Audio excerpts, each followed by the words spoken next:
Então, boa noite, tudo bem? Eu sou a Vânia, a Sabrina já me apresentou, vou fazer a minha autodescrição. Eu sou uma mulher parda, morena, de cabelos castanhos claros, abaixo dos ombros. Eu uso óculos de grau com uma armação preta. Eu estou vestindo uma roupa branca, calça e blusa branca e sapatos pretos. Bom, então a gente vai dar sequência e vamos abrir realmente caminhos, né, no nosso projeto, que é o Rio Não Existe Sozinho, que essa inspiração do Rio ela foi bem importante para nós, enquanto curadoras, equipe também do Tomi, que participou ativamente, percorrendo que a questão da hidrossolidariedade, né, que são os rios, e pegando a cosmologia dos rios, que são iguais em qualquer lugar do mundo, né, que ele iria então fazer esse atravessamento de confluências de biomas, pessoas, né, é o que nós estamos fazendo aqui hoje, abrindo esses caminhos com a pauta em dia, que é Caminhos em Comunidade. Bom, então eu vou chamar aqui as pessoas que vão compor, que vão falar com a gente. Eu queria chamar a Gabriela Leandro, Gabriela Gaia, arquiteta e urbanista, professora na Faculdade de Arquitetura da Universidade Federal da Bahia. A Gabriela é interessada em projetos. Pode vir, Gabriela, por favor. Pesquisas.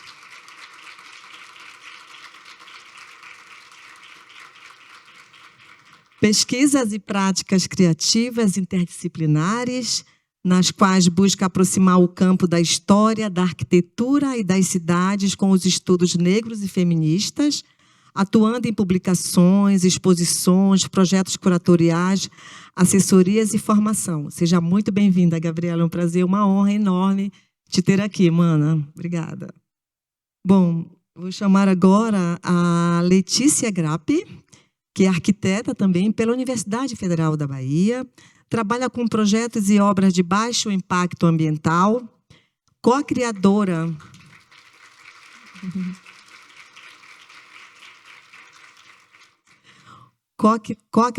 do mapaterra.org, que é um mapeamento colaborativo de construções com materiais naturais, conselheira da Rede Terra Brasil, foi revisora técnica do livro Manual de Construção com Terra, de Gernot Minquet, compôs a coordenação do Congresso Terra Brasil 2024 e é criadora do grupo Mulheres na Bioconstrução. Seja muito bem-vinda, mano. Agora eu convido o Jean, que é lá do Pará, Jean do Gueto. Jean é nascido... Vem cá, Jean.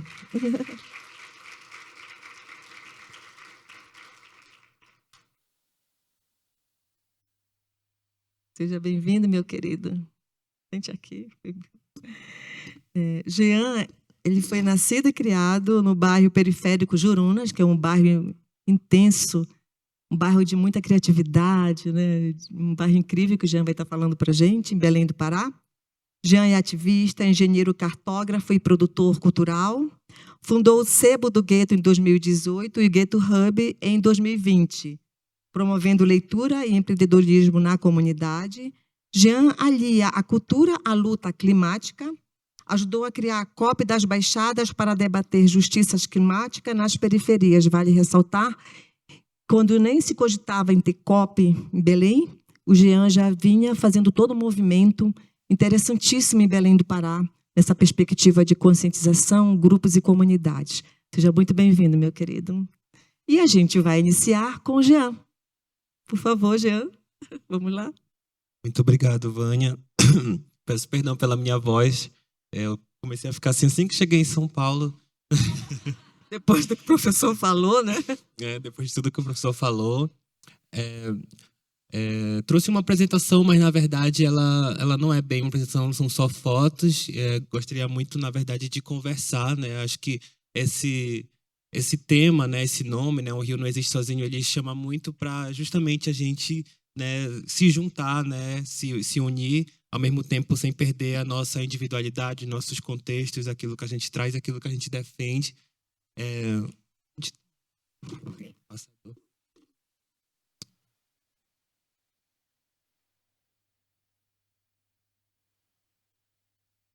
Então, Não.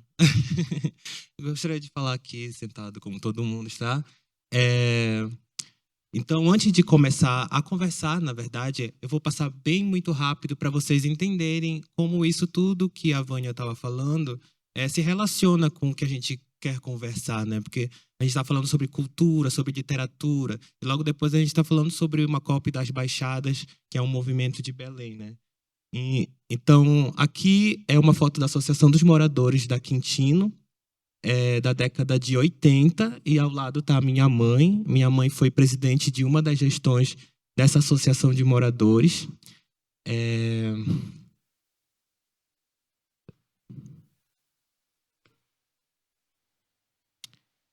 Essa associação de moradores funcionou nessa casa, que já foi uma escola chamada Cantinho da Criança, e depois se tornou a sede da Associação dos Moradores, que já existia, mas sem sede. Então, ela ocupou esse lugar. E até os anos 90, até o final dos anos 90, ela ainda funcionou como centro comunitário. A minha mãe foi uma das últimas lideranças comunitárias, mas ela, assim, se converteu à igreja evangélica, se tornou uma liderança na igreja evangélica, porque eu estava muito doente, então ela tem aquela coisa, né, da fé mover as pessoas até buscar uma salvação para o seu filho, uma solução para os seus problemas, e ela encontrou na igreja, e por isso ela acabou se tornando uma liderança lá. Então, a minha mãe deixou de ser uma liderança comunitária, e acho que isso também enfraqueceu muito a gente ter essa força também na comunidade. Aí as outras, acho que teve mais 2 gestões depois dela, e a associação foi extinta. Então, essa casa ficou abandonada durante 20 anos, né, depois que a associação fechou. E o meu irmão, quando essa casa ia ser demolida, ele começou a relembrar tudo que já foi lá. Já foi a escola onde ele estudou, que ele é mais velho, já foi a Associação dos Moradores. E ele começa a procurar pessoas que podiam salvar a casa, né? Que ela era muito simbólica, e na periferia a gente não tem muitos símbolos de memória, como tem o centro da cidade, né? O centro histórico. As nossas memórias estão em quem plantou aquela árvore que está ali na beira do igarapé. A gente tem outros tipos de memórias materiais, mas são menos, né? Então, essa ânsia por ele tentar encontrar lugar, ele encontrou...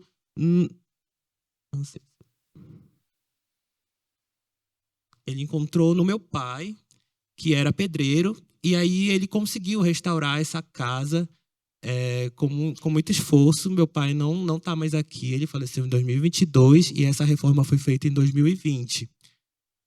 Então, eu entro nessa história porque tinha esse projeto chamado Sebo do Gueto, e aí o meu irmão falava assim: esse projeto está muito bonito, ele está em algumas cidades do Brasil, mas aqui na rua, aqui na comunidade, ele ainda é como começou, e você pode fazer mais. Aí eu fui convidado a integrar. Então, eu fui convidado a ir para lá. O meu irmão simplesmente sumiu, ele só deu a ideia, não ajudou em nada. Meu pai reformou a casa, e eu chamei vários amigos que eu conheci ao longo, né, da trajetória, artistas, e a gente foi pensando o que podia ser esse lugar, pessoas da própria rua, do próprio bairro, e aí a gente foi criando. E aí, por onde eu quero chegar? Que essas pessoas, tanto meu pai quanto a minha mãe, quanto todos os comunitários que passaram por lá, vieram de algum lugar. Lá os Jurunas, e a parte onde eu moro, é uma migração de mais ou menos 100 anos, 80 anos. Então, e a minha família é um pouco também mais recente, assim, de uns 60 anos para cá. Então, todos eles vêm de algum interior do Pará, e isso é a realidade de quase toda a periferia de Belém. Todos eles vêm de um lugar interiorano, e aí eles, por diversos motivos, eles fazem essa migração, seja por melhoria de vida, que também tem a ver muito com o assédio de uma promessa de uma vida melhor e de uma estigmatização daquilo que se diz que não é desenvolvido, que merece ser melhorado. E aí acontecem essas migrações até hoje, desde muitos séculos, na verdade, mas essa dos Jurunas é mais recente. E aí a gente viu que naquela Associação dos Moradores teve algumas conquistas. Eles conseguiram água encanada, energia elétrica, que não tinha lá, uma pavimentação, enfim, um mínimo de saneamento. E aí, na nossa geração, da geração que conseguiu ir para a universidade, a gente já não via mais a necessidade desse tipo de reivindicação de direitos básicos. Então, a gente começou a pensar em cultura. a gente não tinha uma biblioteca, não tinha teatro, não tinha museu, não tinha nada desses bens, aparelhos culturais lá. Então a gente começa a pensar dessa maneira, né? Do que nos faltava. Então a gente faz essa biblioteca comunitária, um museu chamado Museu d'Água, que conta uma história local, uma galeria de arte.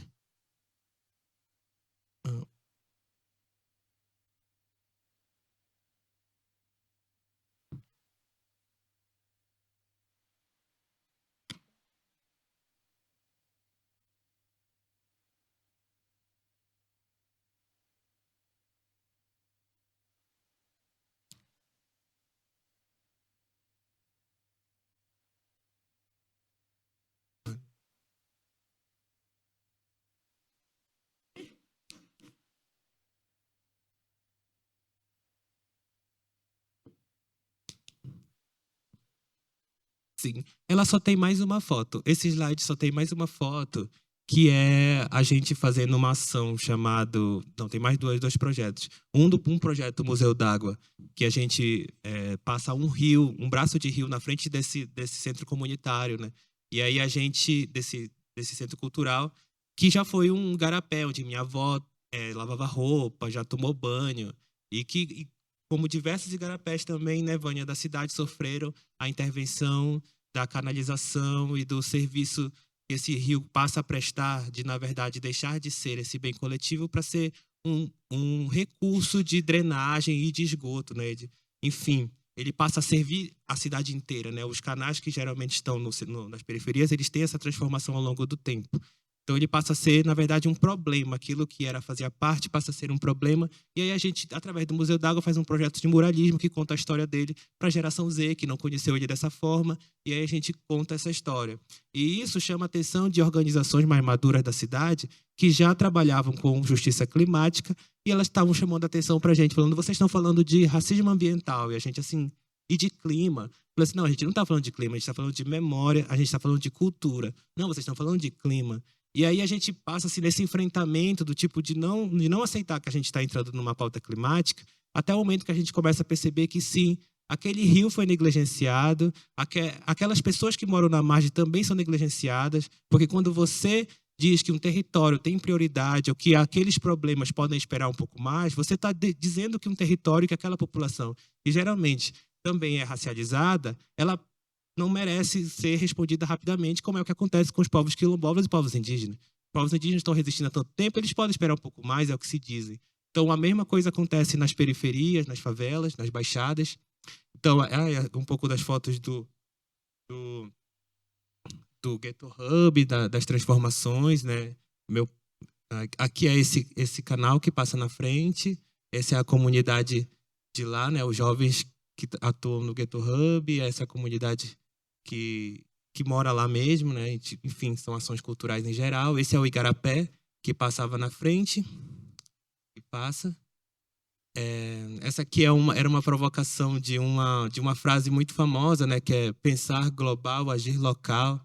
E acho que a gente pode também não pensar só naquilo que o globo está falando e aquilo que a gente deve fazer, né? Tipo, o globo está falando, o norte global está dizendo e nós vamos executando aqui.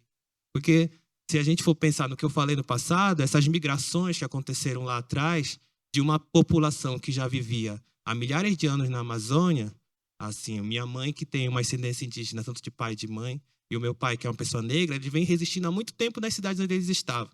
Mas a partir desse momento que eles migram para a cidade, só podem viver com um trabalho, enfim, com essa divisão social, essa estratificação. Então, eu acho que as soluções elas estão na ancestralidade, não nessa solução futurística, né? Então, essa é uma comparação com essa frase, na verdade. Aí tem esse projeto do Igarapé, que a gente, junto com essas organizações que começaram a incentivar a gente a estudar sobre justiça climática, a gente passou a fazer um projeto com os jovens chamado Moclimão. E aí esse projeto gerou a COP das Baixadas, que é uma coalizão de 16 organizações em Belém do Pará. Então, essa trajetória eu contei para dizer que uma pequena ação, né, que a gente começou lá no passado, que a gente não, né, que a Associação dos Moradores começou lá no passado e a gente que também somos filhos, netos, sobrinhos de vários comunitários que passaram de várias gestões dessa associação, ou seja, nós somos de gerações posteriores a essa comunidade que já lutou no passado. Gerou uma coalizão que hoje em dia é muito importante. Primeiro porque a gente se organizou antes da chegada da COP em Belém, porque a gente entendeu ao longo do processo do que era justiça climática, racismo ambiental, a gente acabou se deparando sobre o que era a COP através das organizações, e aí a gente ficou um pouco revoltado, assim, porque assim como todas as pessoas que acessam a universidade pela primeira vez, elas fazem diferente, elas não conseguem simplesmente, se você é um dentista, ter o seu consultório. Se você é o primeiro da sua família, você está num outro contexto, você vai olhar e fazer diferente, não tem como não fazer diferente. Então, a mesma coisa, tipo, a gente entendeu que era uma COP, a gente falou, então, essa COP naquele momento, a gente dizia que ela não nos representava, porque ela estava falando de soluções que elas não abrangiam pessoas de periferia, a gente não estava dentro do debate, a gente não estava na mesa, então tudo gerava revolta, porque as meninas, as ativistas, elas já vinham com a sua revolta, né, do seu cansaço de muitas idas às COPs. Então vamos fazer a nossa própria conferência, e a gente faz a COP das Baixadas em 2021, 2022, e a partir dali a gente começa a tentar fazer uma COP diferente, onde os políticos eram convidados, mas eles não falavam, só as pessoas. Era uma tentativa de subverter, e isso chama a atenção. Esse chamar a atenção, criando fatos políticos, fez a gente chegar até as COPs. A gente foi para a COP do Egito, a gente foi para a COP de Dubai, a gente também está se articulando para a COP do Azerbaijão, e com cada vez mais pessoas, cada vez mais inserção, e cada vez mais entendendo essa engrenagem, mas, ao mesmo tempo, entendendo que a gente não quer compreender essa engrenagem por completo, porque assim como a gente, quando entra na universidade, a gente é convidado a entender uma epistemologia, um conceito, ela tem um caminho homogêneo, ela tem um caminho único, ela não é como os rios que a gente está falando aqui. Então, a gente, quando vai para lá, a gente tenta criar novas coisas. A gente tem diversos projetos que surgiram a partir dessas idas à COP, que acho que, enfim, não cabe, não dá tempo de falar aqui, mas é só para deixar uma mensagem de que, se a gente for para o final da fila, tipo, se você quiser entender a engrenagem da COP, você vai para o final dessa fila, e não dá tempo de você chegar a sentar nas cadeiras ou reverberar isso nas negociações. E quando você chega lá, a engrenagem já mudou também. Então, não há esse tempo hábil para a gente lutar em conjunto. Na verdade, a gente está numa desigualdade tão grande que, enquanto a gente está tentando salvar o planeta, muitas populações já estão deixando de existir. Então, agora, tentando... Não sei quanto tempo eu tenho. E onde eu posso olhar se eu tenho tempo? Liberado. Eu estou aqui na mesa, está liberado. Sim. Paulo Meada não está aqui. E agora, como venho, né, da articulação dos livros, da literatura, eu gostaria muito de começar a citar os autores, né, que a gente tem lido. Né? O próprio Ailton Krenak fala muito sobre, nesse Ideias para Adiar o Fim do Mundo, sobre o mundo que nós queremos salvar. Né? Ele está falando que tem certos mundos que, na verdade, precisam deixar de existir. E que, na verdade, o que a gente precisa é construir um novo mundo, porque esse mundo que a gente está tentando salvar, na verdade, é um mundo capitalista. Se a gente for ver o que estão falando nas conferências do clima e as agendas mais avançadas, que são agendas de mitigação, por exemplo, por que essas agendas aceleram mais rápido? Porque tem lucro, porque é fácil lucrar com a transição energética, mas não é fácil lutar com a transição justa. Com a transição energética, eu consigo trocar por mercado de carbono e lucrar com isso. Consigo trocar combustíveis fósseis por energia solar. Eu consigo trocar por outras fontes de energia que vão trazer um retorno financeiro. Então, não necessariamente o mundo está preocupado em salvar pessoas, populações e a floresta. Estão tentando salvar empresas, salvar hegemonias e classes sociais. Então, não é desse tipo de estrutura que eu, que estou indo na COP, quero fazer parte, entendeu? E então acho que esse tipo de reflexão que a gente foi fazer só foi possível porque existia um braço de rio lá em Belém do Pará, né? Então por isso que eu trouxe essa trajetória, que são coisas assim muito pequenas que vão reverberando e vão inchando outros rios, né? Também queria agora aproveitar tudo que o professor falou, né? O Carlos Nobre, né? Que já iniciou, né? Esse rio todo, né? E poder acrescentar também que essa Amazônia toda que é fruto também de muita evolução natural do planeta, ela também é fruto de um grande manejo feito pelos povos indígenas, não só dos frutos comestíveis, mas de toda a Amazônia como um todo, né? A gente pode colocar um tópico inteiro ali sobre isso, mais um pontinho ali, e também dizer que aquela parte onde diz da salvação da Amazônia, né, do arco, do cinturão, ela não será possível sem a cultura, porque os pagamentos por serviços ambientais que estão acontecendo no sul do Pará, onde não há uma cultura como existe mais para o norte da Amazônia, que é quando as ilhas que alimentam as cidades, onde a gente come peixe, a gente come mandioca, come açaí, a gente faz parte de uma cultura que se alimenta disso, que não tem uma ambição tão grande, que não quer fábricas tão grandes, que não quer escalar tanto assim os produtos e que está sendo assediada e mesmo assim não avança tanto isso porque é uma cultura de descendentes indígenas muito forte ali e que não vai acelerar tão rápido, ainda bem. Mas no sul do Pará, que houve outros tipos de culturas, quando há pagamentos por serviços ambientais, por exemplo, às vezes aquele pequeno ou grande latifundiário pega aquele dinheiro, compra outro terreno para colocar um boi e protege aquela outra terra. Então, aquele dinheiro, aquela injeção de dinheiro acaba servindo para desmatar também. Então, não dá para simplesmente injetar dinheiro, injetar soluções, sem mudar a mente, sem mudar a cultura.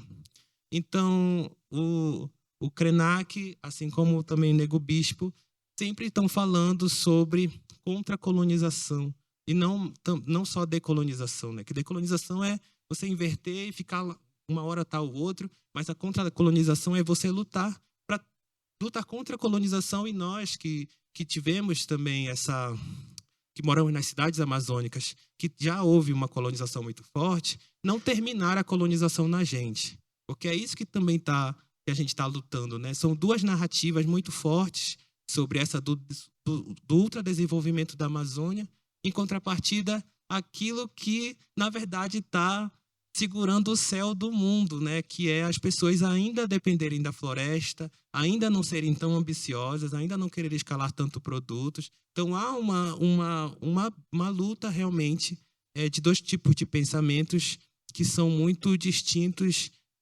e não confluem, né? Então, acho que eu queria terminar por aqui para dar tempo da gente confluir mais. Obrigado.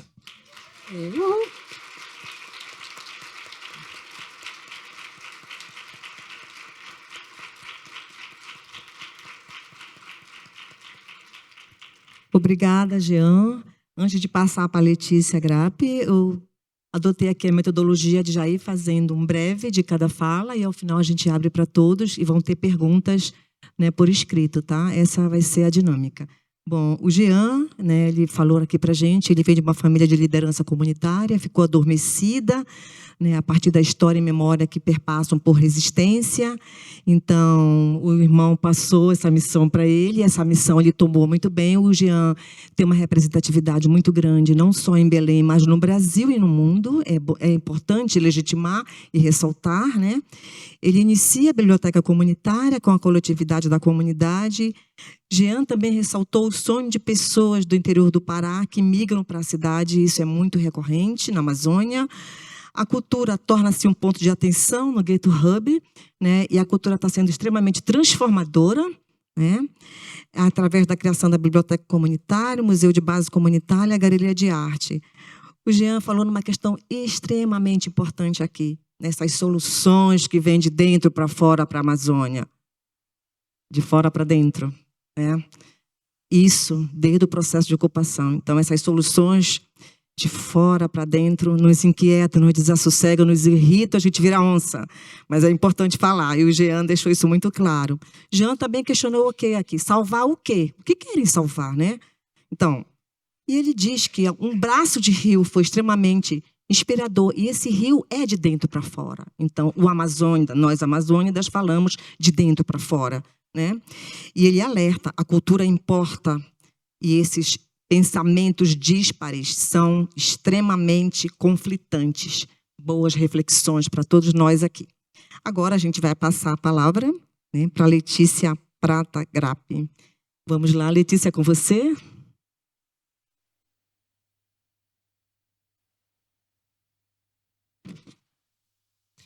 Boa noite a todos e a todas. Antes de mais nada, vou me autodescrever. Eu sou uma mulher branca, de cabelos longos, lisos, visto uma camisa vermelha e calça jeans clara. Agradeço a oportunidade de estar aqui hoje com vocês. Agradeço o convite. Falar um pouco depois dessas falas potentes, vibrante. E estou emocionada também que estou do lado da minha professora.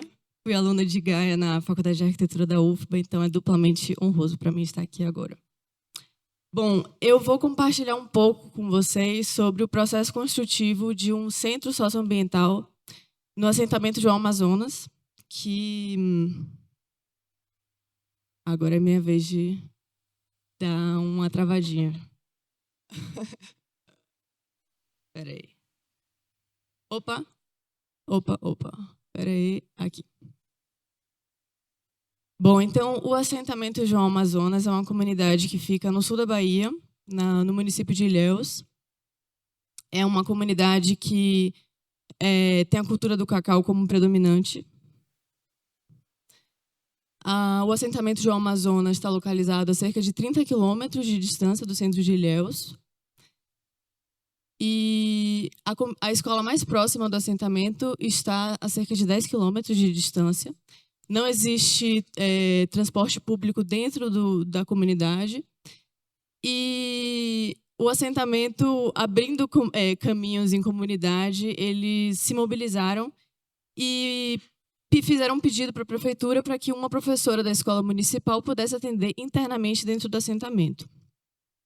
Nesse contexto, houve essa mobilização, uma professora foi mobilizada para atender dentro do assentamento.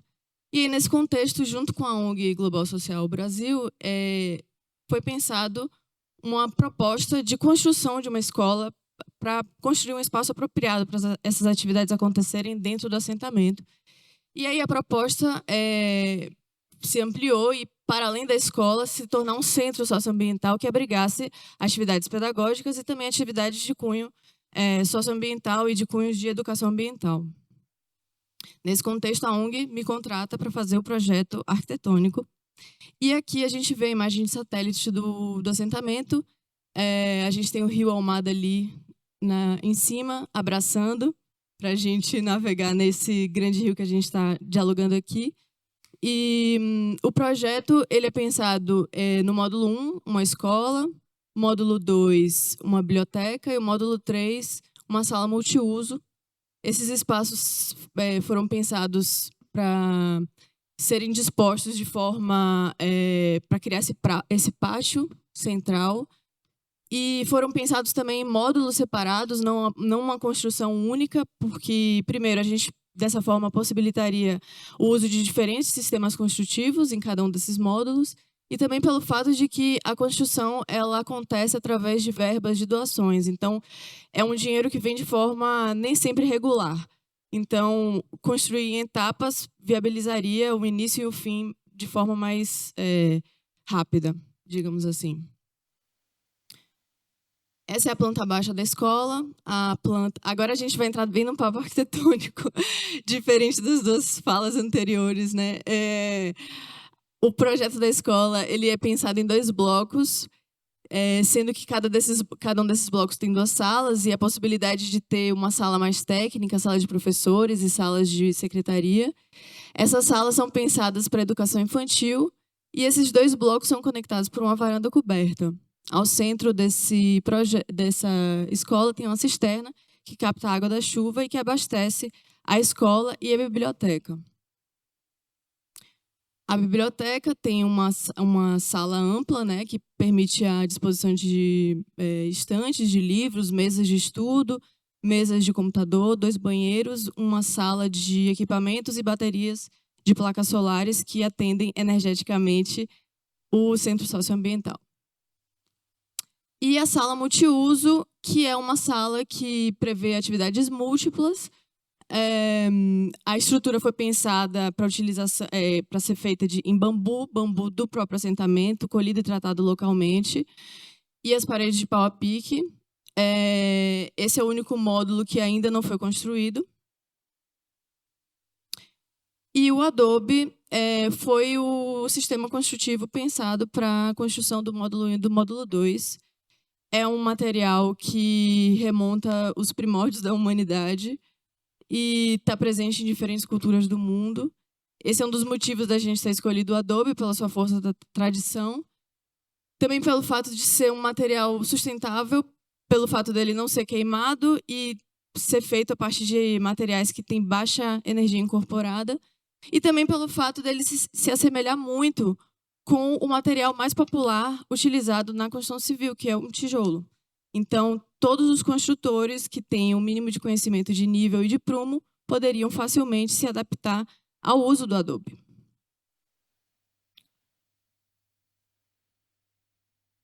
Então, antes da gente construir, a gente promoveu uma oficina de produção dos Adobes para que a comunidade se familiarizasse um pouco mais com o material.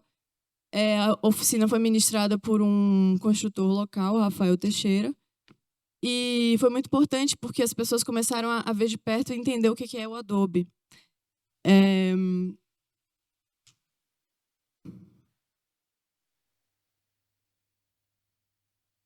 Opa.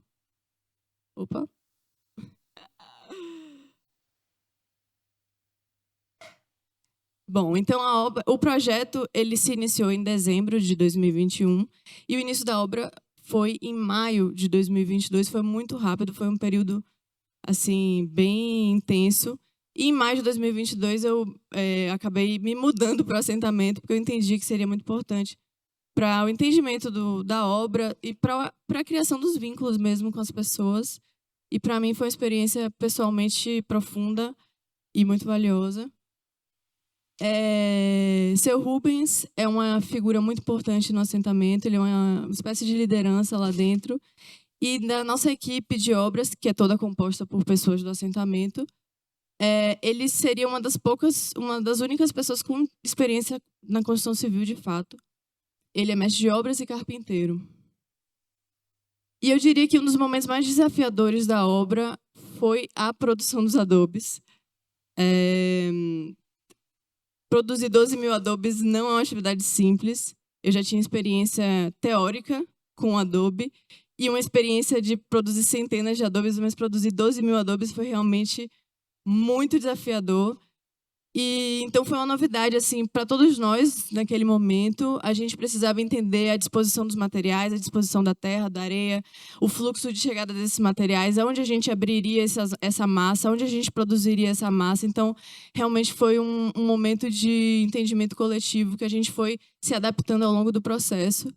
E antes de produzir os 12.000 adobes de fato, a gente testou diferentes misturas. Eu tive a sorte de ter as orientações da arquiteta Bárbara Silva, do arquiteto Márcio Holanda e da bioconstrutora Ana De Carli. Eles foram muito importantes para esse processo. Eles têm muita experiência na produção dos adobes, então eu enchi o saco deles por um tempo para tirar várias dúvidas. E aí, a gente, uma vez definido o traço, a gente iniciou a produção dos adobes, entendeu que o espaço que a gente tinha, que era um galpão ocioso lá no assentamento, ele era pequeno para essa produção. Então, a gente criou uma estrutura provisória ao lado, com bambus do próprio assentamento, e ampliamos a nossa área, né? Ainda assim, com o clima intenso da Mata Atlântica, o clima mega úmido, a gente... os adobes não secavam tão rapidamente. Então, a gente entendeu que, bom, precisamos criar outra metodologia para facilitar e abrir mais espaço para a produção desses adobes. E improvisamos uma estrutura com pallets. E na medida que os adobes iam ficando parcialmente secos, a gente levava esses adobes para esses pallets, abria espaço para desmoldagem de mais adobes e assim sucessivamente íamos fazendo os adobes até chegar à conta dos 12 mil. E não só isso, na medida que eles iam ficando completamente secos, a gente precisava criar uma logística de estocagem desses adobes. A gente utilizou o trator da comunidade, transferimos para um local próximo da obra e assim fomos fazendo ao longo desse período. E esses foram todos os materiais que a gente utilizou para a produção desses tijolos. Nós utilizamos grama de pasto, porque ali é uma fazenda, uma antiga fazenda de cacau e a cultura pecuária também ali é presente. Então, utilizamos a grama de pasto do assentamento como fibra, utilizamos a terra que retiramos para a construção da cisterna como solo, a matéria-prima principal do adobe. Utilizamos esterco de uma fazenda vizinha e utilizamos areia. A areia foi o único material de fato comprado. Todos os outros materiais nós obtivemos localmente. E a terra a gente precisava pisar e umedecer pelo menos um dia antes. O esterco a gente precisava deixar fermentando na água. Para buscar esse esterco, a gente precisava se comunicar com a fazenda vizinha, buscar com o trator, mobilizar trator. Era uma grande mobilização para cada uma dessas etapas acontecer. E eu diria que é aqui que mora o grande desafio, de fato, do que a gente chama hoje, né, de bioconstrução, que é realmente utilizar esses materiais que não são industrializados. Porque é muito difícil competir com materiais industrializados. Eles são muito facilmente obtidos. E quando a gente fala em grande escala, as pessoas... a gente tem que pensar em como as pessoas vão conseguir esses materiais. Então, eu diria que aqui é aqui que mora o coração do que a gente hoje vem chamando de bioconstrução, mas construções tradicionais vêm disso daí também. E também o grande desafio. Aqui é uma pequena parede que nós fizemos antes de construir a escola. Primeiro, fizemos essa parede para entender a liga da massa, para que seu Rubens pudesse também sentir o adobe, pudesse também testar uma massa de reboco, pudesse testar a conformação do adobe, das fiadas do adobe, e também para a comunidade ver que funciona, né? Porque muita gente duvidava, de fato, do uso do adobe. É um material que, apesar de ser ancestral, se perdeu em muitas de nossas comunidades. Então, muita gente ainda não acreditava que aquilo ficava de pé. Então, teve gente chutando a parede e vindo, olha, se vier uma bomba que não cai, a gente, calma, não vai ter bomba nenhuma, vai dar tudo certo. Aqui é o início, né, assim, processo construtivo da escola. Nessa foto da esquerda, a gente vê seu Paulo. Ele nasceu nesse território quando era uma antiga fazenda de cacau. E hoje, ele aqui trabalhando na construção dessa escola comunitária. E seu Rubens, o nosso mestre, observando a escola, as salas de aula nascendo. A varanda da escola sendo materializada com seu Rubens. E fazendo uma alusão ao nome da nossa conversa, né? Uma obra é um rio com diversos braços e efluentes. Eu não tenho dúvida disso.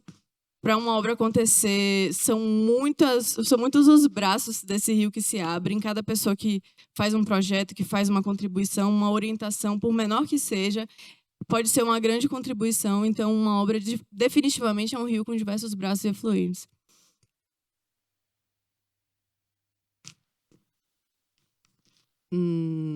Tá carregando. Aqui. E um desses braços foram duas amigas de Canavieiras, que é uma cidade 2 horas mais ao sul de Ilhéus. E elas falaram, Leti, aqui tem uma jazida incrível de solo colorido. A gente acha que esse solo vai dar uma perfeita tinta.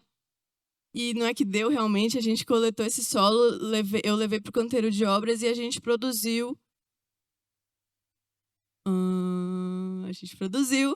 uma variedade bem grande de tintas. Testamos várias cores, vários tons, e foi um momento de muita magia, assim, um momento que as crianças ficaram assim, encantadas, porque realmente, crianças de 0 a 100 anos, porque realmente é muito encantador, a gente não imagina as possibilidades das cores de terra, né? Se a gente não está atento para isso. Então, produzimos as tintas em loco, pintamos as paredes com as tintas. E um dos momentos emocionantes para mim nesse grande rio foi, na inauguração, a gente teve a presença de Kaushik, que é um artista indiano. Ele pintou uma árvore na inauguração da escola, e em cada uma das folhas ele escreveu o nome de todo mundo que contribuiu para a materialização dessa escola. E ele me disse que ele nunca tinha pintado com tinta de terra. E aí, quando ele volta para a Índia, ele fica fascinado e busca dar continuidade a isso, o que é muito incrível, porque imagina, ele vem do berço dos pigmentos do mundo, e então realmente é um braço desse rio também se desdobrando.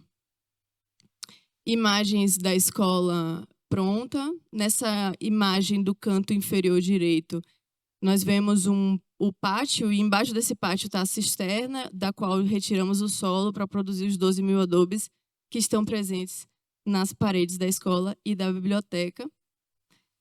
Aqui vemos imagens da inauguração, foi um momento muito emocionante, a comunidade presente foi bem especial.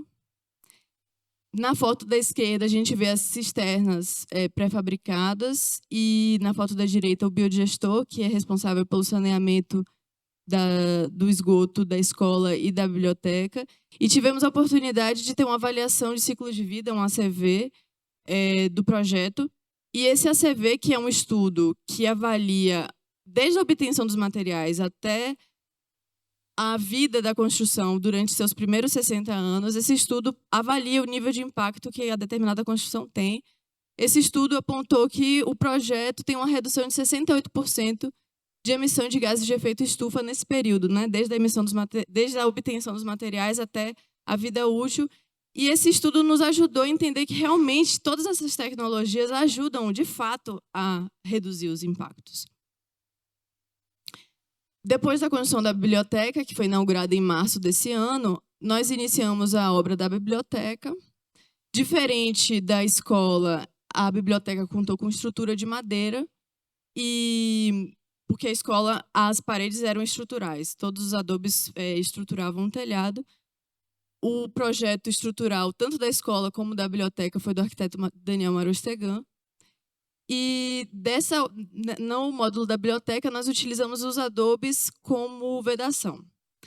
Na foto da esquerda, a gente vê seu Paulo assentando os adobes, dessa vez na biblioteca. Nessa foto, vemos seu Antônio, que é um grande mestre carpinteiro de Santa Luz. Nós utilizamos na biblioteca 100% das esquadrias de reuso, vindas da Arquivo, da qual estamos aqui representados por Pedro Alban, que está ministrando uma oficina aqui com a gente.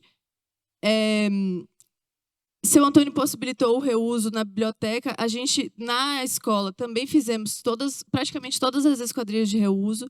Como o seu Rubens não tinha experiência com utilizar esse material, o processo foi um pouco lento. Então, eu entendi que seria muito importante a presença de seu Antônio no processo da biblioteca. E ele e Léo, que foi seu ajudante, foram os únicos profissionais que não são do assentamento trabalhando na obra. Além de mim, claro, que também não sou do assentamento. E tê-lo presente é sempre uma alegria, porque ele é dessas pessoas que é muito bom de se conversar e de se aprender mesmo. Ele é um verdadeiro mestre. Na foto da esquerda, vemos as paredes ainda não rebocadas, com as esquadrias instaladas, provenientes de algum garimpo urbano, talvez, não sei se Pedro sabe de onde vêm essas janelas, mas de algum buraco de Salvador. E na foto da esquerda, vemos seu Rubens, já com as paredes rebocadas. Nessas fotos, vemos a relação, né, da biblioteca com a escola.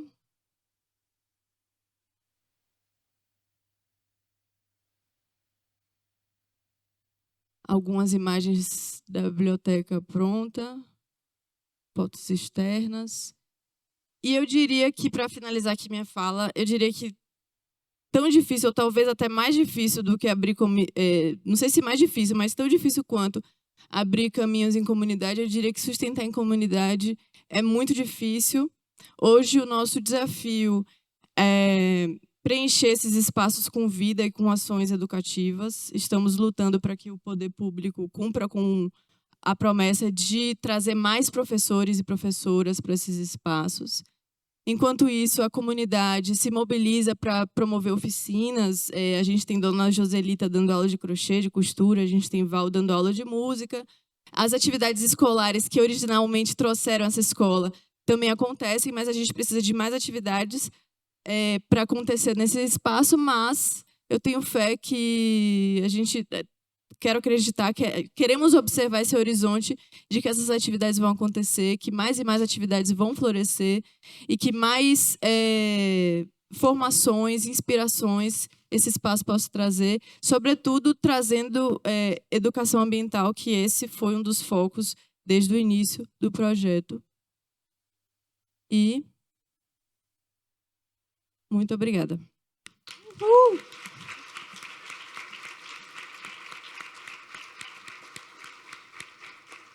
Letícia, que projeto inspirador. Me deu muita alegria de ver teus olhos brilhando quando tu falava daqui. Que incrível. Então, a Letícia falou sobre a comunidade assentamento João Amazonas, que tem a cultura do cacau predominante. Letícia falou da força da comunidade em construir uma escola que foi para muito mais além, tornou-se um centro socioambiental. Como arquiteta, né, articular esses espaços em blocos, salas funcionais. Muito interessante a inter-relação da biblioteca com a escola. O projeto é pensado e construído com materiais naturais. Surpreendentemente, o adobe, a construção do adobe, o pau a pique também, né, que você também trouxe como perspectiva nesse projeto.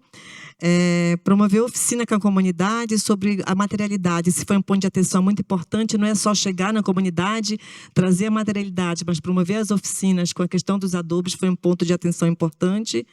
Letícia ressaltou o quão importante é trazer esse conhecimento, né, para a comunidade. Se mudar para a comunidade foi um ponto decisivo, né, criou um vínculo importante com a comunidade. Os mestres de obras também, nessa perspectiva de campo de saber e prática, foi muito bonito ver os mestres de obras, né? Esse entendimento coletivo na produção de 12 mil adobes, os bambus do próprio assentamento, que inspirador, né? Letícia, junto com a comunidade, pensou em estratégia com o coletivo, que envolve um conhecimento da terra. Bom, achei interessante a Letícia dizer, né, um rio como difuso de braços e fluentes, muito interessante. E fechar-te com uma frase desafiadora, né? Como sustentar em comunidade. Eu acho que isso cabe para ti, cabe para o Jean, tem uma confluência incrível também nos projetos que vocês apresentaram. Parabéns, Letícia, parabéns mesmo. Bom, vamos seguir então, mas antes eu queria só agradecer aos intérpretes de Libra, Miriam Caxili, é isso, assim que pronuncia? Miriam Cachler. O James Ramos, muito obrigada. Eu queria agradecer também a relatoria crítica de Karina Silva. Muito obrigada. Bom, gente, vamos então agora continuar nossa mesa que está muito intensa e inspiradora com Gabriela Leandro Gaia. Por favor, Gabriela. Oi. Bom, vou me autodescrever primeiro. Sou mulher negra, estou usando um macacão preto e um casaco verde musgo, um cabelo black meio cheio e um óculos. Bom, vou dizer que é um prazer estar aqui conversando com o Jean, reencontrando o Jean. Tive o prazer de conhecer pessoalmente o Gueto Hub ano passado e tudo mais de incrível que o Jean tem feito por lá. E é um prazer estar com a Letícia aqui, aluna da minha primeira turma na FAUFBA, quase 10 anos atrás. Então, é muito especial também estar com vocês dois aqui nessa conversa. Bom, tentar pensar em como fazer confluir também essas conversas hoje. Né? Vim trazendo um pouco do projeto que eu apresentei na Bienal de Arquitetura de 2022, aqui em São Paulo, chamado Fabuloso Inventário, Herança, o Fabuloso Inventário da História do Meu Avô. E hoje ele ganhou um desdobramento, virou o Fabuloso Inventário da História Material da Cidade, um pouco ampliando o universo de investigação, de reflexão e de criação, assim, né? E aí eu acho que tem algo que aparece na fala do Jean também, aparece na Letícia, dessa dimensão de uma ideia de herança, de ancestralidade, né, como algo que está presente na história material, né? Eu acho que isso foi um pouco que movimentou assim a criação desse projeto. Né? Eu sou arquiteta e urbanista, sou capixaba, sou do Espírito Santo, e aí eu acho que pensando esse lugar também da cidade como esse lugar da urbanização e esse lugar também dessa intensidade de produção, né, da construção civil, e aí eu acho que a gente pode colocar a construção civil na roda como essa indústria super crítica em relação às nossas agendas ambientais, mas que também é uma cidade que se constrói cotidianamente por diversas mãos de pessoas que migraram, né, da área rural. Acho que o Jean trouxe isso um pouco também, pessoas que acham que encontram na cidade como esse lugar de possibilidade de uma ascensão.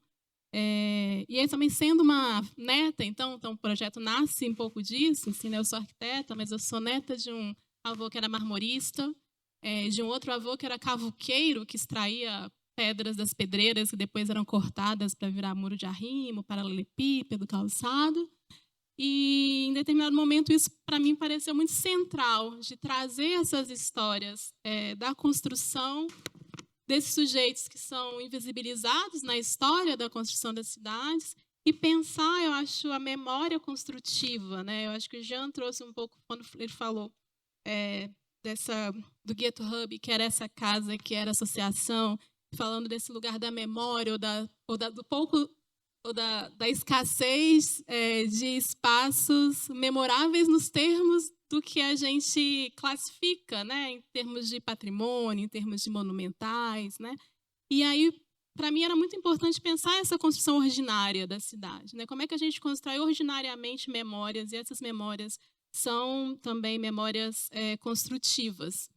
E, bom, então, em 2022, né, na ocasião da Bienal de Arquitetura de São Paulo, a Sabrina era uma das curadoras também, eu e minha irmã, enfim, minha irmã não é arquiteta, ela é do direito, mas a gente tem um desejo muito grande de trabalhar juntas, assim, e eu acho que pensando nessa ideia dessa comunidade, que também é uma comunidade, abrir caminhos em comunidade, eu acho que dá para a gente pensar em diferentes comunidades, né?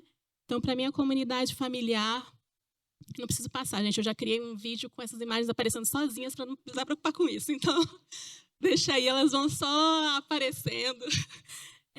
E que vão falar desse lugar, talvez, essa comunidade que é essa nossa comunidade familiar, sabe? Essa comunidade de parentescos sanguíneos ou parentescos irmanados na luta no cotidiano, na vizinhança. Então, a gente resolveu olhar para dentro dessa nossa comunidade familiar. Nessa época, o nosso avô estava vivo, ele é esse senhor, e eu sou essa menina. E não, bebê, né? E essa é a mãe dele, né? Então, uma família de origem afro-indígena, né? A mãe dele, uma Florisbela Duarte dos Santos, eu e minha irmã, a gente fala, é a nossa mais velha que a gente conhece, foto, uma imagem, que só ganhou rosto também, muito recentemente, nos achados da casa da minha avó. Então, pensando nesse lugar dessas mulheres mais velhas, tidas como acumuladoras nas famílias, mas que são elas que salvaguardam essa memória, né? Esses documentos, essa vida material daqueles que não são memoráveis nos termos, né, do que as instituições de memória e de patrimônio definem. Né? Então, a gente começou a pensar nesse arquivo cotidiano da caixa de sapato no guarda-roupa da tia, do armário da avó, como esse lugar de investigação. Nessa altura, nosso avô estava vivo, ele era já 98 anos, já 99 por aí, e a gente tinha algum tempo começado a tentar entender essa história dele enquanto construtor, enquanto marmorista, né? E aí a gente se deu conta que nosso outro avô, que era o cavuqueiro, também era um construtor. E os dois vieram também do interior, né? O meu avô, João, que é um marmorista, nasceu em Santa Leopoldina, que é a região serrana do Espírito Santo, e que é uma cidade que surge por conta do Rio Santa Maria, então vamos voltar ao Rio também. Assim, é uma região que vai ser muito reconhecida no Espírito Santo pela imigração italiana, alemã, luxemburguesa, suíça, enfim, é um lugar que no metade do século XIX vai receber as colônias imigrantistas imperiais ainda, mas que antes de serem colônias imigrantistas imperiais eram terra indígena, eram fazendas que tinham escravizados e que seus descendentes continuaram lá até ser impossível continuar lá. Então essa é um pouco a história do meu avô, que migra para a capital Vitória e aprende a trabalhar como marmorista nos trabalhos de serviços gerais inicialmente, e vai pelo aprendizado na copresença, muito menos como ensinado, assim, entendendo a lida com a pedra, com o mármore, e se torna um marmorista. E o outro avô, que era o Gumercindo, ele já tinha falecido quando a gente começou a pensá-los enquanto construtores e pensar essa história, veio de Minas Gerais, numa relação também muito complexa, de uma família de agricultores que vivia em situação análoga à escravidão, e consegue, numa madrugada, fugir a família inteira para Baixo Guandu, que é uma cidade perto da divisa, Minas Gerais e Espírito Santo, às margens do Rio Guandu, então vamos voltar aos rios, e recomeçam a vida desde lá, com novos documentos, recriando a própria história, deixando para trás essa história dessa relação violenta com a terra, né?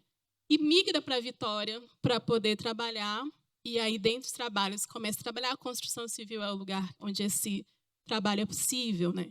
Então, para a gente também foi uma relação até com a terra, assim, até a gente entender, assim. Eu estou falando sempre a gente porque eu acho que tem essa construção que é muito construída nesse diálogo com a minha irmã, desse abandono da terra, né? A gente ficou muito pensando nisso, assim, né? A gente meio no movimento de tentar retomar terras e, ao mesmo tempo, lidando com essa história de quem deixou a terra. E aí eu acho que essa história se encontra muito com uma questão que o Jean falou também, assim, né? Mas que terras são essas, assim? Como é que essa violência colonial também interditou, definiu quem podia acessar essas terras? Então, que termos a gente pode pensar uma reconexão com a terra que não é uma reconexão colonial, né? Então, como pensar também essa história mais tramada entre a cidade, naquele momento, era o lugar da liberdade, comparando com a vida na roça e na terra, que era uma vida cerceada pela violência do fazendeiro, ou então pela impossibilidade de ter acesso a recursos para cultivar a própria terra, que era o que acontecia com a família do meu avô, que morava em Santa Leopoldina, e a cidade era o lugar das possibilidades, né? Então, a gente começou a ampliar essas ideias também de construir em comunidade, né? Então, a gente estava nessa nossa comunidade doméstica, eu e minha irmã, nessa comunidade irmanada. A gente começa a ampliar esse projeto para essa comunidade de parentes mais alargadas, envolvendo conversa com tio, conversa com primo, conversa com nossos pais, e tenta revisitar esses lugares. E aí, numa dessas conversas, a gente ganha esse álbum de família que o meu pai descobriu na casa da minha avó, que ainda estava viva à época também, mas já com um processo bem avançado de Alzheimer. E aí a gente começa a ver a cidade aparecendo nessas fotos de diversas maneiras, de formas, inclusive, que são muito diversas da forma como a gente tinha acesso às imagens de famílias negras na década de 40, 50. Eram fotos de comunidades, né? Eram fotos de vizinhança, eram fotos de pessoas construindo comunidades em contextos diversos, mas tendo na cidade esse lugar aí, sabe, de brincar no pneu com cachorro, assim, imagens que, de alguma forma, também colocam outra possibilidade de olhar para as histórias, né, dos trabalhadores da construção civil, que vão para a cidade em busca de uma possibilidade de ascensão, que não é uma ascensão necessariamente, enfim, radical em termos do que a gente vê dos proprietários, por exemplo, né, das marmorarias, por exemplo. Então, meu avô vai acabar tendo uma marmoraria, mas que, obviamente, vai à falência, porque ele não era o sócio principal desse empreendimento familiar, de uma família que veio de condições muito precárias em termos de acesso a recursos, né? Mas, ainda assim, a construção de uma possibilidade de futuro, né? Então, acho que a gente alarga essa ideia, então, desse projeto que nasce nessa conversa doméstica, amplia para essa comunidade de parentes mais alargados, e a ideia é que a gente pudesse conversar com outras pessoas a partir dessa história, né? Então, em 2022, na Bienal de Arquitetura, a gente lança uma instalação que chama Herança, o Fabuloso Inventário das Obras do Meu Avô, e a gente basicamente mobiliza imagens de família, áudios de conversas que a gente teve com nossos avós ou com pessoas que trabalharam com eles. A gente revisita alguns desses lugares e a gente cria o que a gente chamou de um manifesto, um chamamento aos herdeiros da cidade, né? E a ideia era um pouco provocar esse lugar também assim dessa herança, né? Então, se existe uma memória construtiva nas cidades, é uma memória construtiva que teve na sua feitura o empenho do trabalho desses construtores que desaparecem nas historiografias de arquitetura, que desaparecem enquanto pessoas que têm uma relevância em torno dessa construção, dessa sociedade urbana que a gente vai ver no século XX explodir. E acho que para a gente ficou muito marcante assim, como é que a gente amplia mais ainda essa comunidade, né? Então, a gente fez uma ativação em 2022, na abertura da Bienal, que era uma oficina, onde a gente contava um pouco do processo, as nossas referências, enfim, como é que a gente foi também dando forma a essa instalação, que eu nem trouxe foto aqui, agora que eu me lembrei, assim, enfim, mas tudo bem, mas depois é fácil achar. E foi muito emocionante ver as pessoas que foram para essa oficina. Foi aqui em São Paulo, né? Então, imagine, São Paulo que mais tem histórias de pessoas que migraram para trabalhar na construção civil, né? E a gente pôde perceber o quanto que essa ideia de pensar a cidade enquanto uma herança muda a perspectiva da relação, inclusive, de uma certa hierarquia, né? Certa não, né? De uma hierarquia em relação a quem conta a história de quem é essa cidade, sabe? Quem constrói essa cidade, o que é pensar memória e cidade se a gente inverte essa lógica de quem é o autor do projeto, das grandes construtoras, e entende que não há cidade sem esse empenho humano, né, empenhado por esses parentes, né? E isso foi muito importante, impactante, eu acho, muito emocionante para todo mundo que estava ali, a maioria netos, filhos, sobrinhos, né, de pessoas que migraram para a cidade para trabalhar na construção civil. E a gente volta com esse projeto para a Faculdade de Arquitetura, né? E aí, durante esse ano de 2024, eu tenho desenvolvido na faculdade, junto com um grupo de estudantes de graduação, e aí eu acho que é importante pensar que essa faculdade, hoje em dia, pós ações afirmativas, né, é uma faculdade onde a sala de aula não é a mesma sala de aula que eu estudei. Então, se a gente pensa o curso de arquitetura, é um dos cursos, junto com direito e medicina, historicamente foram cursos frequentados por pessoas, enfim, de maior poder aquisitivo e majoritariamente brancas. A gente tem uma sala de aula muito mais diversa hoje. Então, levar esse trabalho para a sala de aula hoje, por exemplo, para a universidade, permitir, inclusive, que os estudantes entrem de uma outra forma curso de arquitetura, se é o curso de arquitetura que eles estão fazendo, porque essa ausência, né, de uma história contada a partir dessa perspectiva, ela encontra na sala de aula muitos ecos, né? Então, uma das coisas mais interessantes desse um ano de trabalho com um grupo de estudantes de graduação é como podemos desenhar um caminho para contar outras histórias, né? Então, a gente tem experimentado num grupo mais restrito. A gente até abriu alguns momentos para conversar, por exemplo, com outros grupos que a gente não dialoga muito, por exemplo, os cursos técnicos de edificações, né? Cursos que a gente tem nos institutos federais, mas a gente tem uma série de instituições particulares que são os cursos que formam os trabalhadores para a construção civil. E foi muito emocionante a gente conversar com os estudantes, que a maior parte deles já trabalha na construção civil, estão fazendo curso técnico para se qualificar e para poder também ganhar um pouco mais aí na sua posição de trabalho. E isso deu para a gente, inclusive, um lugar que não é o da academia, onde essa conversa pode estar acontecendo apenas, também, mas para a gente foi muito importante pensar como a gente consegue comunicar essa possibilidade de olhar para essa história material da cidade junto com outras comunidades, que não só a comunidade acadêmica. Ou então a comunidade escolar, que eu acho que uma experiência que a gente teve muito rica de trabalhar com um grupo de estudantes de escola municipal de 5º, 6º ano, e perceber que a maioria deles, era uma escola no subúrbio ferroviário de Salvador, tem uma cultura construtiva como parte da sua própria memória de infância já. Porque já viu o pai batendo laje, já ajudou a mãe a construir, subir uma fileira de parede, já bateu massa, já trabalhou trabalhou não, né? Já ajudou pintando alguma coisa. E alguns já acompanharam os pais no próprio trabalho. Então, quando a gente se deslocou também para essa outra comunidade, outras possibilidades emergiram, inclusive não essa do álbum de família, né, dos registros, que era algo que no início era muito forte para a gente. Vamos fazer uma coleção, né, um arquivo com essas várias relíquias de famílias, mas também elas têm limites, a depender dessa ideia, ampliar essa comunidade. Então, como é que a gente pode ir pensando estratégias para contar outras histórias, né?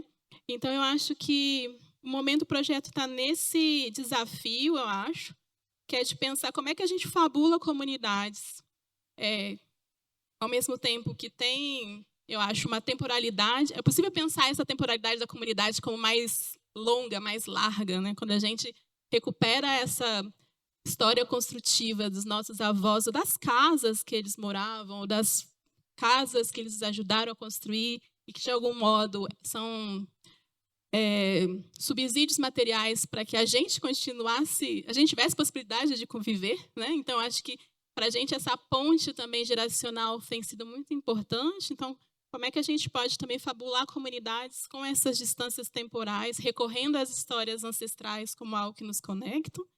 Aqui é uma imagem e aí, nas conversas com o meu avô marmorista, a gente foi descobrindo, por exemplo, que alguns monumentos da cidade que são tombados, ele ajudou a construir.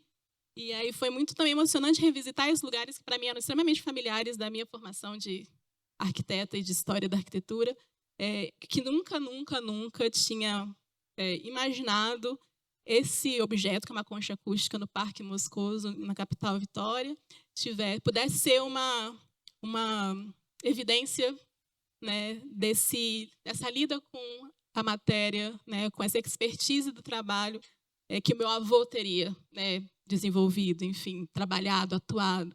E aí foi muito bonito ele me contar sobre isso e eu demorar a entender. Para mim, não foi muito demorar a entender, né, porque para mim estava tão fora do meu universo, de que essa cidade que está aí, que eu conheço, é uma cidade onde esse empenho dele está presente, né? Então, eu acho que outra coisa que nos parece interessante desse gesto de contar histórias da cidade a partir dos construtores é também a possibilidade de alargar essa comunidade geograficamente, né? Então, a gente, na Bienal, lançou um QR Code com a possibilidade das pessoas mandarem histórias, depois a gente transferiu isso para o Instagram e a gente recebe histórias de pessoas de vários lugares do país, contando histórias de avós, de tios, de pais, enfim. Esse vídeo a gente fez quando o nosso avô ainda estava vivo, ele morreu, esse é o avô João. É de onde a gente começou esse projeto. Ele faleceu poucos meses depois do chamamento da Bienal, e nossa avó também faleceu, acho que um mês e meio depois dele. E, de alguma forma, poder contar essas histórias, encontrá-las ainda neles, foi para a gente um grande presente, eu acho, de despedida. E para a gente tem sido muito importante contar essas histórias também, contar a história do encontro com essas histórias, com a possibilidade de pensar esse alargamento dessa comunidade de herdeiros, né? Netos, sobrinhos, filhos de construtores. É isso, gente. Obrigada.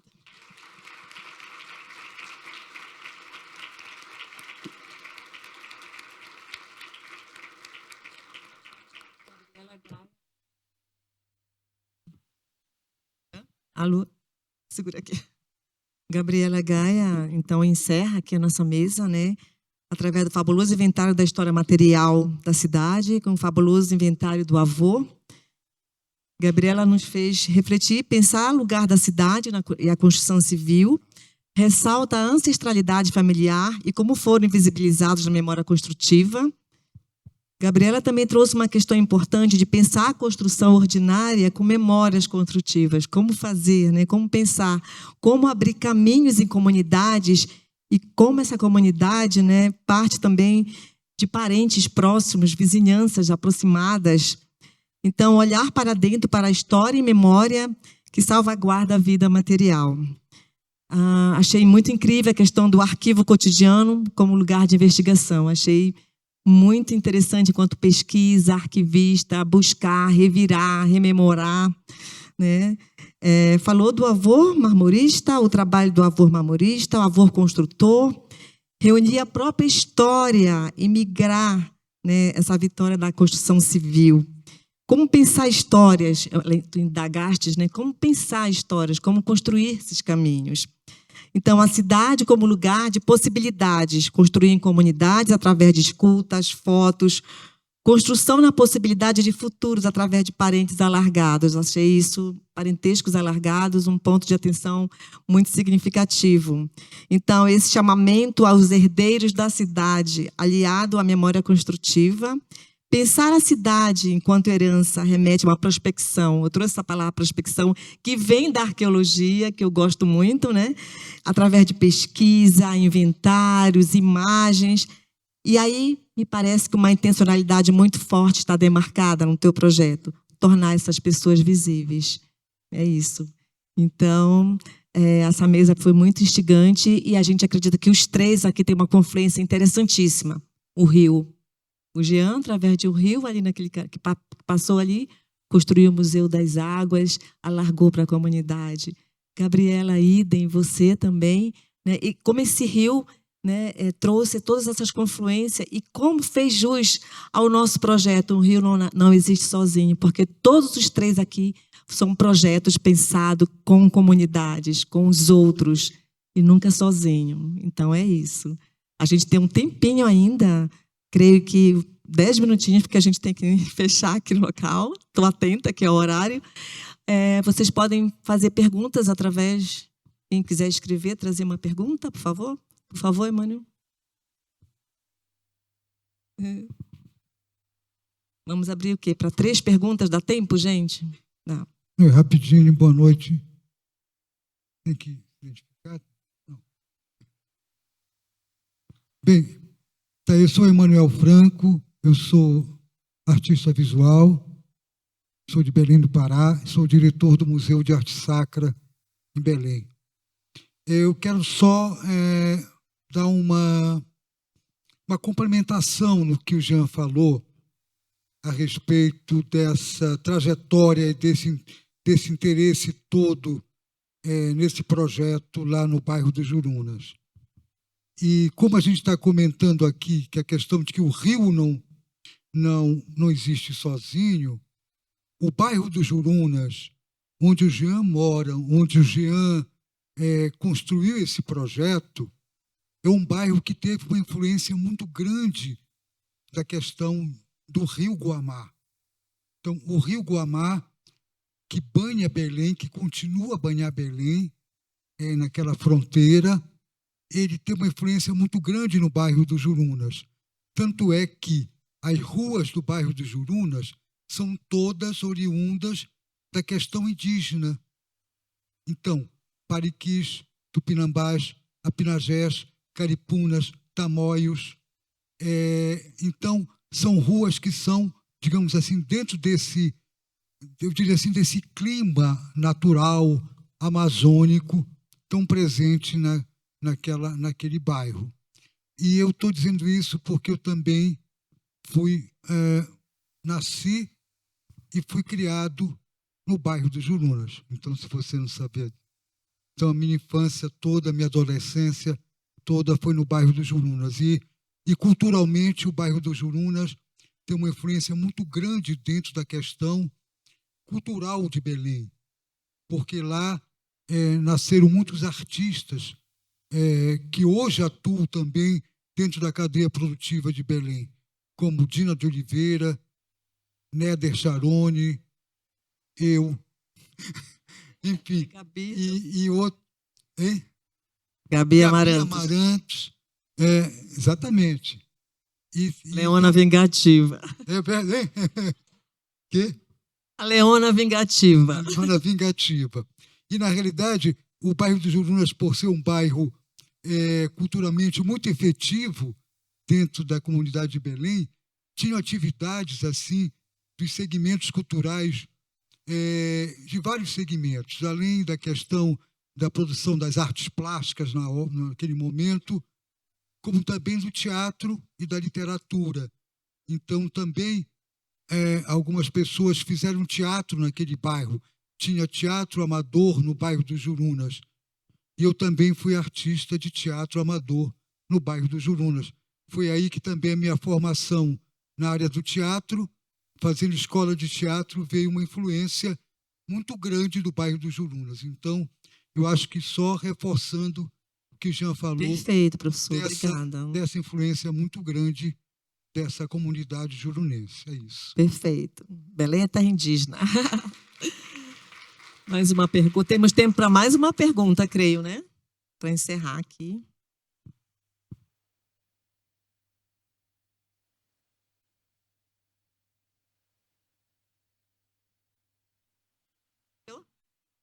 Patrícia?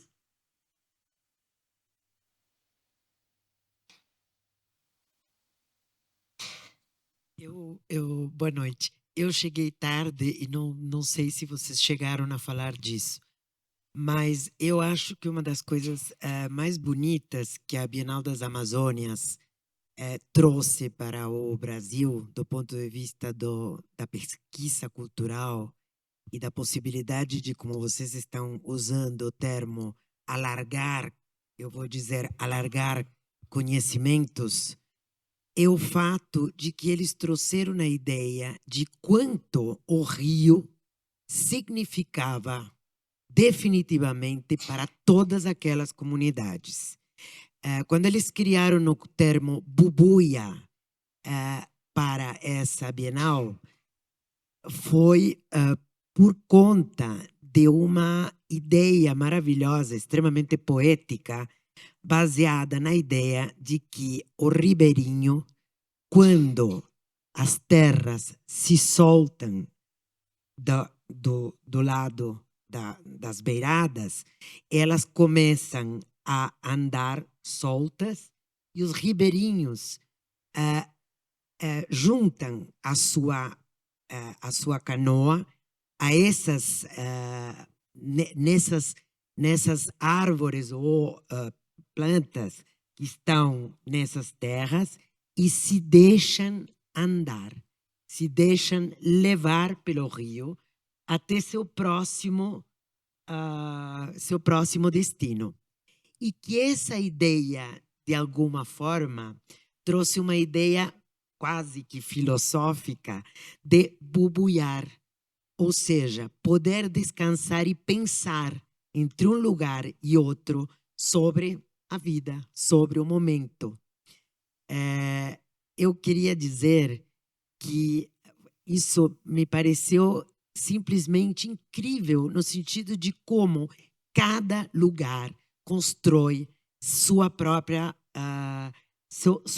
poesia, sua própria relação com a natureza e com a vida. Parabéns a Bienal das Amazônias nesse caso. Aqui sei que a Vânia é uma das curadoras, foi uma das curadoras, então queria lembrar disso. Não sei se já se falou disso, mas eu estava muito emocionada naquela época. Obrigada, Patrícia. Não falamos na Bienal das Amazônias, mas tem tudo a ver aqui com o que a gente está conversando, né? E essa questão do rio. E a Patrícia fez uma imersão em Belém. Obrigada, Patrícia. Ela viveu a Bienal e foi muito importante, né? Tudo que você escreveu, legitimou, né? E mostrou acerca da Bienal, né? Também é um projeto que partiu de dentro para fora, né? De vozes de mulheres que falaram, né? De dentro para fora. E muito obrigada por trazer a questão do bubuísmo que ela falou. Eu acho que vale ressaltar que é do poeta-profeta João de Jesus Paz Loureiros, que é a nossa questão epistemológica, que ele cria, né, esse conceito bubuia, que vem do de bubuísmo, que é o ato de bubuiar. É ficar à toa, mas é estar pensando e entendendo toda essa confluência do ciclo da maré, de tudo que está no entorno, tudo que nos rodeia, que é o nosso conhecimento caboclo, ribeirinho que nós temos, nós amazônidas, né, como um todo. Obrigada, Patrícia, por trazer esse momento. Mais alguém? O Jean queria comentar. Temos quanto tempo ainda? Quantos minutos, meninas? 10? Então, acho que o Jean encerra. Para encerrar, né? Assim. Queria ao mesmo tempo, né, agradecer ao professor, né, por trazer mais informações sobre o bairro, que realmente não cabe, né, numa apresentação falar dele, que ele é muito, realmente muito especial. É um bairro assim, já conhecido pela sua cultura, né, que contribui. E assim, isso também acontece no Brasil todo, né? O samba nasce também na periferia e ele vira patrimônio de todos, né? Então, em Belém, no Jurunas, é o berço de muita coisa que acaba sendo da cidade toda, né? Então, a periferia é um lugar muito efervescente porque ele é essa junção de vários rios, de várias migrações também, né? Que ficam que se instalam próximas do centro para construir a cidade. E era sobre isso que eu queria falar, sobre essa memória. Eu fiquei muito feliz de estar aqui essa noite. Fiquei muito emocionado, assim, me segurando para realmente não chorar mesmo, porque também sou talvez o que nos conecta, porque eu não falei tanto de construções, mas os meus dois avós eram mestres de obras, o meu pai, né, era pedreiro, também era mestre de obra, dos dois lados, né? O meu avô materno construiu todas as casas chiques da Avenida Roberto Camelier, que é a principal dos Jurunas, né? E aí as ramificações são a periferia de fato. Mas a avenida principal, as casas chiques, então ele era muito famoso, por isso ele migrou também do interior, né? Então ele era muito genial, assim como meu outro avô e o meu pai também. Então eu também fiz esse caminho. Meu pai nunca deixou eu pegar numa maquita, nunca. Ele não deixava eu sentir o cheiro do thinner, de nenhum verniz, porque ele queria que eu estudasse, não queria que eu fosse pedreiro. Então, e eu cheguei a fazer técnico de edificações, eu fiz engenharia civil, e quando eu fui estagiar, eu vi todas as violências que o meu pai não via. Quando eu entrei dentro do escritório de administração, né, como estagiário, né, e o engenheiro não deixava eu me misturar, como ele falava, com os peões, como ele também falava. Você é um capacete branco. Capacete branco não fala com peão, porque eles não vão te respeitar. Então, não tem bicicletário dentro do canteiro de obras. Todos vão de bicicleta para o canteiro de obras e não tem bicicletário dentro, então eles têm que amarrar nas árvores. E o dia assim que foi mais humanizado da parte do engenheiro, que eu já ouvi ele falar, foi quando ele falou: Jean, manda fazer uma cerca para todas essas árvores, porque esses peões vão acabar com essa árvore. O mais sensível que ele foi, ainda foi com uma árvore, não foi com aquelas dezenas de trabalhadores que estavam lá todo dia. Então, como eu ia continuar num lugar onde o meu pai, que era tudo, carpinteiro, encanador, pedreiro, né? Assim que chamam os mestres de obra, aquele que domina tudo, né? Então, como que eu não ia... Se tem um refeitório, por que eu vou estar dentro do escritório almoçando? Por que eu não posso estar conversando com eles? Então, isso me gerava num lugar, tipo, que será que é para isso mesmo que eu quero ir? E, tipo, e como o Nego Bispo fala no livro, né? A terra quer, a terra dá, ou a terra dá, a terra quer, que o engenheiro, ele é importante, mas ele não é útil, porque ele não sabe construir, né? E assim é tudo, né? O dinheiro, com o dinheiro você não consegue absolutamente nada, porque se você chegar lá e falar assim, eu trouxe o projeto, eu trouxe o dinheiro, esse pessoal não quer trabalhar porque eu tenho tudo, você não sabe fazer. Se você não vai executar com as suas mãos, então você só é importante, você tem dinheiro, você tem uma patente, você só sabe desenhar, você não sabe fazer. Você não sabe colocar a mão na massa. Então, aquela frase do Nego Bispo, né, que as pessoas não fazem sua comida, elas não sabem cozinhar, elas não sabem fazer as casas, enquanto que no quilombo todos sabem fazer casas, na aldeia todos sabem fazer casas. Então, em que momento a gente perdeu a nossa responsabilidade comunitária, né, a nossa responsabilidade ambiental de conviver, de coexistir, de não subjugar, de não ter essa dominação. O Nego Bispo até fala que há briga dentro do quilombo. Sim, as famílias estão brigando, mas depois elas estão bebendo e se resolvendo. Diferente dessa dominação que há entre cidade e quilombo, onde a cidade ou a colonização quer homogeneizar tudo, dizendo assim, vocês estão atrasados, isso vai chegar, isso vai ter que acabar. Sem perceber que os povos indígenas e os povos negros também têm suas próprias pensamentos, sua forma de pensar, de origem de pensamento, na verdade, de novas epistemologias. Então, eu fico assim muito emocionado também pela Letícia colocar o nome de todos eles assim na apresentação. Eu acho que também é sobre isso. A gente realmente geralmente quem sobe no palco para poder receber um prêmio é geralmente ou arquiteto, né? Mas Se for algo muito difícil, é um engenheiro também, ele recebe também toda aquela coisa, e o proprietário, né? Mas nunca são os trabalhadores em si, e pela apresentação deu para ver o quanto precisa-se de todo mundo, e como, de novo, o Nego Bispo também fala no livro, usar aquilo que está em torno, né? Não existe um padrão, ele fala muito sobre Minha Casa Minha Vida, que é desastroso, que não usa o que está no entorno, ele tem um projeto único para o Brasil todo, né? Então, achei assim sensacional tudo, e terminar com o desafio desse hiato, né? Também a gente teve esse hiato sobre memória e sobre continuação lá.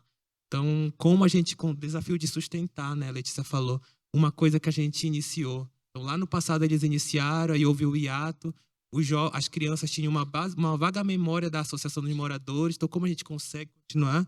E as mulheres salvaguardando as memórias, assim. Eu sinto que eu fui muito moldado pela minha mãe, pelo aquilo que ela escolheu passar, que a minha avó escolheu passar para ela. Então, tudo que eu sei, inclusive de memória, origem étnica e coisa do tipo, vem da mãe, da avó, e aquilo que elas escolheram e puderam passar, daquilo que elas selecionaram, porque muitas dessas memórias também são muito sofridas, e a gente só tem acesso a elas quando eles estão conversando entre si, não quando a gente pergunta. Então, a gente tem que estar, assim, às vezes, né, tentando catar sem querer, assim, porque se tu perguntar, tu não vai saber. Então, achei, assim, sensacional. Se me permitir falar só um desabafo, nem todas as histórias são muito felizes, né? Os rios, e uma parte da minha história é que o meu pai, ele faleceu num acidente de trabalho, quando meu pai já não trabalhava. O primeiro emprego dele foi numa grande construtora, e ele saiu, já estava 15, 20 anos fora dessa construtora, e o dono dessa construtora ligou para ele dizendo que só ele podia resolver isso. Então, meu pai ficou muito feliz de ouvir alguém falar que só ele pode resolver isso. E aí, meu pai faleceu naquele dia. Meu pai teve um acidente de trabalho numa coisa que já estava posta que não poderia ser feita, que era um telhado, e ele queria economizar, e alguma coisa, e um acidente aconteceu ali. E essa gratidão que o meu pai tinha, porque eu ouvi falar desse homem a vida toda. Meu pai falava desde quando eu era criança sobre a oportunidade que ele teve de trabalho numa construtora. E aí ele ouvia desde criança, sem saber um rosto, imaginando um rosto para esse homem. E quando ele falece, ele não dá um telefonema para minha mãe, para minha família. Até hoje eu não sei o rosto desse homem.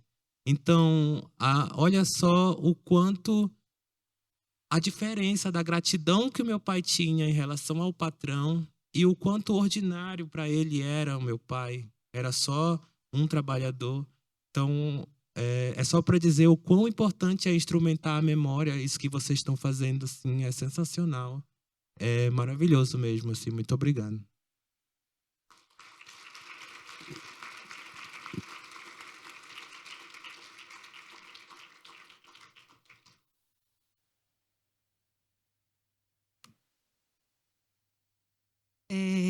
Eu queria dizer que quando eu e Vânia estávamos planejando essa primeira etapa, né, esses diálogos São Paulo, nós tínhamos muita certeza de que as pessoas que estavam em cada uma das mesas poderiam estar nas outras. Então, Gaia estava sendo pensado inicialmente para Confluências dos Saberes, que é a mesa de amanhã, que já aproveito para convidá-los.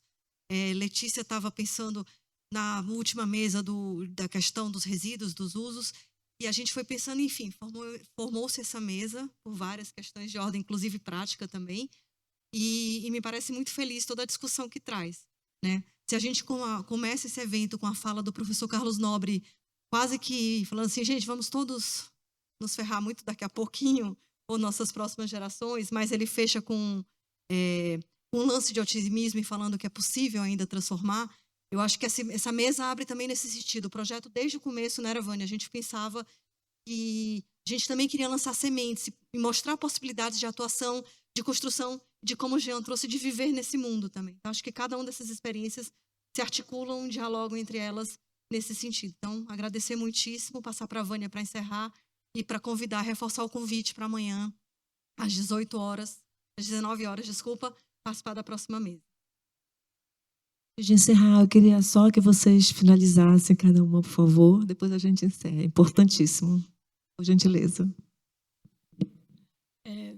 Não, só queria agradecer novamente, assim, eu já, quando eu conheci o Jean, conheci o GitHub, e ele falou do pai dele como um construtor, eu já fiquei super sensibilizada, porque acho que esse trabalho de coletar histórias é um trabalho muito importante, eu acho que uma das coisas que a gente tem pensado agora é como cuidar dessas histórias, né? E eu acho que, fico pensando como é que a gente constrói um espaço para esse legado coletivo, dessa memória.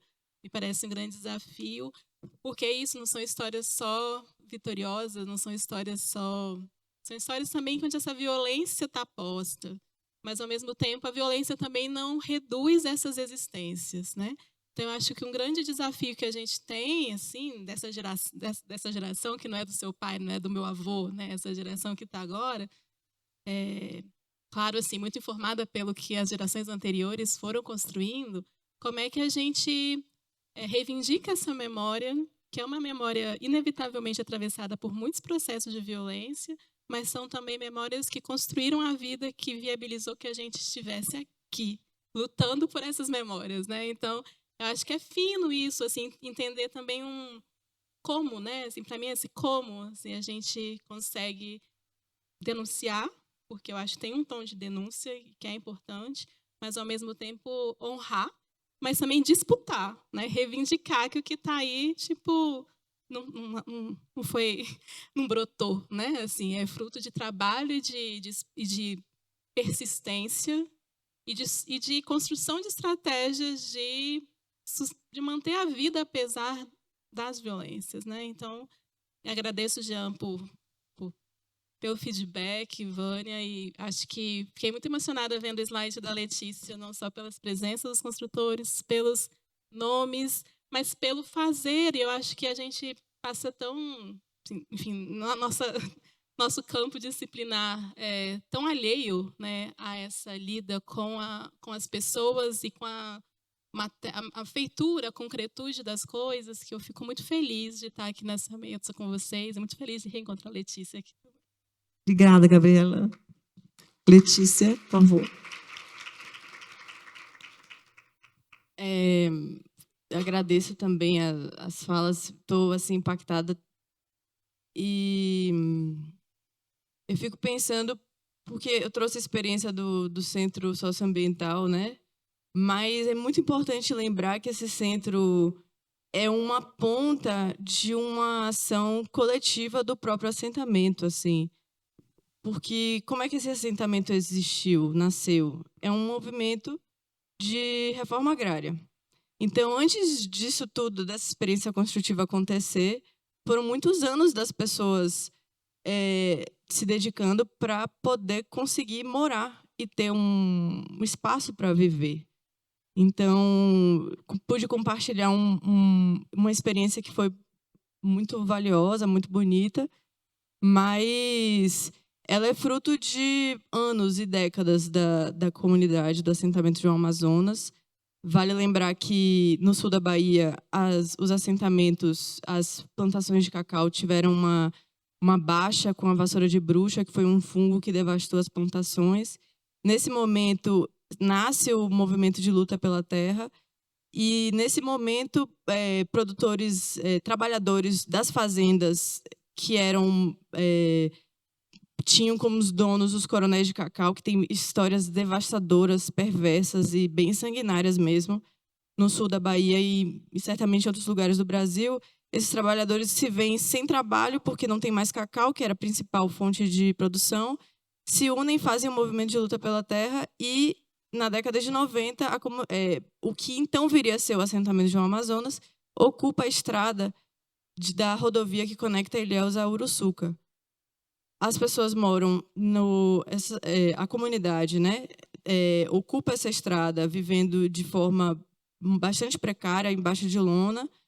Depois o INCRA compra a fazenda Bonfim, a fazenda São João, se torna assentamento, mas ainda não era um assentamento. As pessoas passaram a morar nas estruturas antigas da fazenda de cacau. E então, assim,